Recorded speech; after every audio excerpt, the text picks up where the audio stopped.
PCOS వల్ల లావు వస్తున్నారా లేకుంటే లావు రావటం వల్ల మీకు పీసీఓఎస్ వచ్చిందా చూద్దాం. ఒబెసిటీ, పీసీఓఎస్ రెండు ఒకదానికొకటి ఇంటర్లింక్డ్. అంటే ఈ పీసీఓఎస్ అనే హార్మోనల్ ఇంబ్యాలెన్స్ మీలో ఉన్నప్పుడు ఇన్సులిన్ రెసిస్టెన్స్ అనేది ఎక్కువగా ఉంటుంది. అంటే కావాల్సిన దానికంటే ఎక్కువగా ఇన్సులిన్ ఉత్పత్తి అవుతూ ఉంటుంది.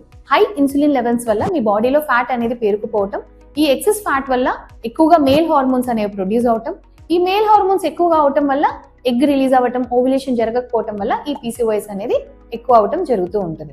సో ఇవి రెండు ఒకదానికొకటి ఇంటర్లింక్డ్. పీసీఓ ఎక్కువగా ఉన్నప్పుడు ఇన్సులిన్ రెసిస్టెన్స్ ఉంటుంది. దానివల్ల మీకు ఏమవుతుంది, ఎక్కువగా ఫ్యాట్ అనేది అక్యుములేట్ అవుతుంది. ఫ్యాట్ అక్యుములేట్ అవ్వటం వల్ల మీలో ఉన్న మేల్ హార్మోన్స్ ఎక్కువ అవుతాయి. ఈ మేల్ హార్మోన్స్ ఎక్కువ అవటం వల్ల ఎగ్ రిలీజ్ అవటం అనేది సరిగ్గా జరగకపోవటం వల్ల మీలో పీసీఓఎస్ అనే ప్యాటర్న్ ఎక్కువగా అవుతుంది. సో ఈ పీసీఓఎస్ తో సఫర్ అవుతున్న వాళ్ళకి ఇన్సులిన్ అనేది చాలా కీ రోల్ ప్లే చేస్తుంది. చాలా మంది నా దగ్గరకు వచ్చినప్పుడు మేము నీటి బుడగల కోసం వచ్చాం మేడం, మాకు మెట్ఫార్మిన్ అనే షుగర్ టాబ్లెట్ ఎందుకు మీరు రాశారో అని అడుగుతూ ఉంటారు. నెక్స్ట్ వీడియోలో దీని గురించి చెప్తాను.